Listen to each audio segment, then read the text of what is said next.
नमस्कार, मैं हूं सुभाष चंद्र और स्वागत है आपका आप अभी तक में। हमारे आज के खास कार्यक्रम आप अभी तक की नई शुरुआत नारी रहे सुरक्षा और सम्मान के साथ। आप सभी जानते हैं कि आए दिन नारी शक्ति के साथ खिलवाड़ होता है। देश में बहन बेटियां सुरक्षित नहीं है। हर समय पुलिस का पहरा नहीं होता, हर वक्त माँ बाप साथ नहीं होते हैं। तो ऐसे में बहन बेटियों को आत्मनिर्भर कैसे बनाया जाए, ऐसे ही कुछ बिंदुओं को लेकर हम चर्चा करने जा रहे हैं vindicate security solutions private limited के सीईओ प्रमोद भारती जी से।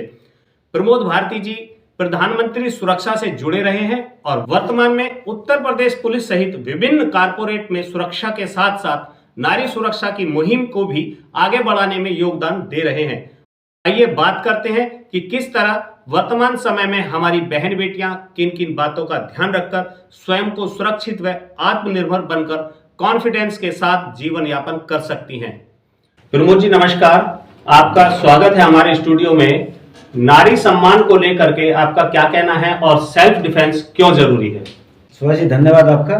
और मैं कहना चाहता हूं कि नारी सम्मान की जहां तक बात है तो हमारे संविधान में भी कहा गया है कि हर को समानता का अधिकार दिया गया है। तो नारी को भी वही सेम अधिकार है कि वो सम्मान के साथ, इज्जत के साथ और स्वतंत्रता पूर्वक अपना जीवन यापन करे। और जब बात आती है सेल्फ डिफेंस की तो आप समझिए कि गवर्नमेंट चाहे कोई भी हो, हर जगह पुलिस मौजूद नहीं रह सकती और हर जगह ना ही आपके परिवार से कोई ऐसा आपका भाई या माँ बाप मौजूद रह सकते हैं जो हमेशा आपकी सुरक्षा का जिम्मा उठाएं। तो इसलिए कहीं ना कहीं लड़कियों को ये सेल्फ डिफेंस सीखना इसलिए जरूरी हो जाता है कि जब भी उनको कुछ ऐसी परिस्थिति का सामना करना पड़े जहाँ पे वो अकेले हैं, जहाँ पे उनके साथ कोई सपोर्ट नहीं है या जहाँ पे पुलिस प्रशासन इतनी जल्दी नहीं पहुँच सकता, तो उस परिस्थिति में मदद मिलने तक का जो समय है उसमें वो अपने आप को सुरक्षित रख सके। और सेल्फ डिफेंस इसमें एक इम्पोर्टेंट रोल प्ले करता है। प्रमोद जी, क्या मार्शल आर्ट और ताई कमांडो जैसे जो प्रशिक्षण है जी क्या बहन बेटियों को ये सीखना जरूरी है, या कुछ लोग ऐसे भी हैं जो पैसे के अभाव में, धन के अभाव में प्रशिक्षण नहीं ले सकते हैं? कुछ ऐसी बहन बेटियां भी हैं जो घर से बाहर भी नहीं निकल सकती हैं, तो इनको लेकर के आपका? जी आपने बिल्कुल सही कहा सुभाष जी।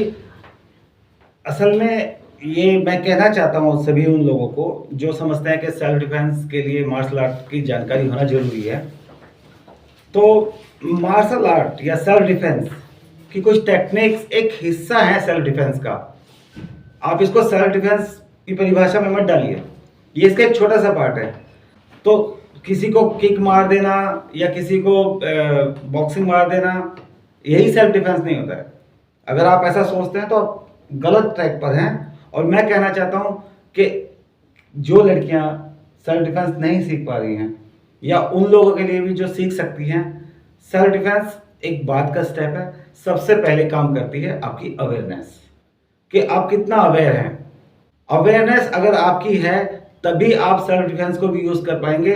अगर आप अवेयर नहीं हैं तो आप कितना ही सेल्फ डिफेंस सीख लीजिए, जब आपकी अवेयरनेस ही नहीं है तो आपको मालूम नहीं होगा कि किस वक्त आपको उस सेल्फ डिफेंस या सीखी हुई टेक्निक्स का इस्तेमाल करना है। मतलब आपका कहना है कि जागरूकता बहुत जरूरी है?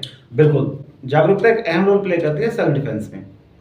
जागरूक होना क्या है, इसको थोड़ा सा हमारी जो बच्चियां हैं, जो हमारी फीमेल्स हैं, उनको समझना होगा। अगर आप रोड पर चल रहे हैं और आप जागरूक नहीं हैं कि आपके आसपास कौन सा वाहन आ रहा है, आपने अक्सर देखा होगा चेन स्नैचिंग की घटनाओं में क्या होता है, या आजकल जो ट्रेंड चल गया है कि हमारी जो गर्ल्स हैं वो एयरपोर्ट्स या एक एयर प्लग कान में लगा के म्यूजिक सुनते हुए रोड पे चलते हैं, तो वो अवेयर नहीं रहते हैं। अगर जब आप अवेयर ही नहीं है, पीछे से कोई आदमी आता है, आगे से कोई आदमी आता है, झपट्टा मार करता है, झपट्टा करके चला जाता है। तो अवेयर होना पड़ेगा आपको हर एक स्टेप पे। अवेयर होना पड़ेगा आपको जब आपके डेली रूटीन के बारे में कि आपका रूटीन क्या है। अवेयर होना पड़ेगा आपको अपनी वर्क स्टाइल के बारे में, आपके ऑफिस के एटमॉस्फेयर के बारे में, अपने कुलीग्स के बारे में। जब आप रोड पे जर्नी कर रहे हैं तब भी आपको अवेयर होना है।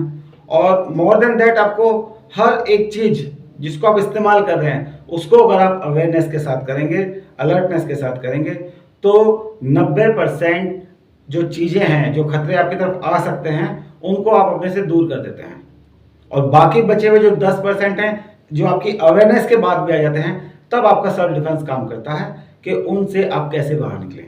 यहाँ पे आप समझिए कि 3F फैक्टर एक थ्योरी होती है हमारी। जब भी कोई भी गर्ल्स एक ऐसे एटमॉस्फेयर में फंसती है जहाँ पे उसका एक्सप्लॉयटेशन हो सकता है, शारीरिक शोषण हो सकता है या मोलेस्टेशन, वट एवर, उससे एक अनड्यू एडवांटेज लिया जा सकता है बिना उसकी मर्जी के। आपकी बॉडी में एक केमिकल रिएक्शंस चलते हैं, हार्मोनल रिएक्शंस चलते हैं और आपका दिमाग आपको कमांड देता है। किसी भी एक्शन को करने के लिए हमारा दिमाग सुभाष जी हमें कमांड देता है कि हमें क्या करना है। क्योंकि अगर आपके दिमाग में आता है कि मेरे को ये फ़ोन उठाना है, तो आपका दिमाग बोलेगा मुझे फ़ोन उठाना है, ये कमांड होती है और उस कमांड के अकॉर्डिंग मेरा हाथ जाता है, फ़ोन उठाता है, एक्ट होता है। तो जब भी ये एक अनवांटेड सिचुएशंस आती है गर्ल्स के सामने, सबसे पहले कमांड आती है कि आप फ्लाई करें। तो हमारे जो दिमाग से फर्स्ट कमांड आती है उसको हम बोलते हैं फर्स्ट एफ, यानी फ्लाई। आप जनरली एज्यूम कीजिए, जब भी आप किसी ऐसी सिचुएशन में फंसते हैं जो आपके लिए हानिकारक हो सकती है, तो आप अपने आप वहाँ से भागना चाहते हैं, निकलना चाहते हैं। That is first one is fly, कि आप वहाँ से भागिए। और जब हम देखते हैं कि हम भाग नहीं सकते, या कोई लड़की देखती है कि मैं एक बंद गली से गुजरते हुए हट्टा कट्टा आदमी सामने आ गया है और रास्ता है नहीं भागने का, उसने हाथ पकड़ लिया या नहीं भागने दे, जब वो देखते हैं, दिमाग तो कमांड देता है कि आप भागिए, लेकिन लड़की अपने आप को सक्षम नहीं समझती, पैनिक हो जाती है कि मैं कैसे भागूं, और उसको दिखता है कि मैं भाग नहीं सकती। और जैसे ही हमारी बॉडी एक कमांड को रिफ्यूज करती है, दूसरी कमांड आती है जिसको हम बोलते हैं F2, यानी कि फाइट। अगर आप भाग नहीं सकते वहां पे, तो आप लड़ाई कीजिए, अपना बचाव कीजिए।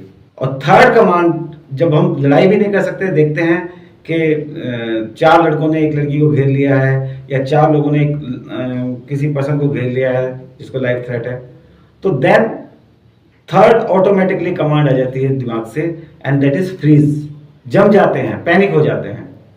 तो अगर कोई भी लड़की अवेयर है और सेल्फ डिफेंस में अपनी उसकी रुचि रही है, या उसने घंटा आधा घंटा अपने डेली रूटीन में दिया है सेल्फ डिफेंस को, तो वो फर्स्ट 2 स्टेप्स पे काम करेगी, या तो फ्लाई करेगी या फाइट करेगी। और सेल्फ डिफेंस कहता ही ये है कि अगर आपको अपनी सुरक्षा करनी है, या तो फ्लाई कीजिए या फाइट कीजिए, बट कभी भी फ्रीज मत होइए।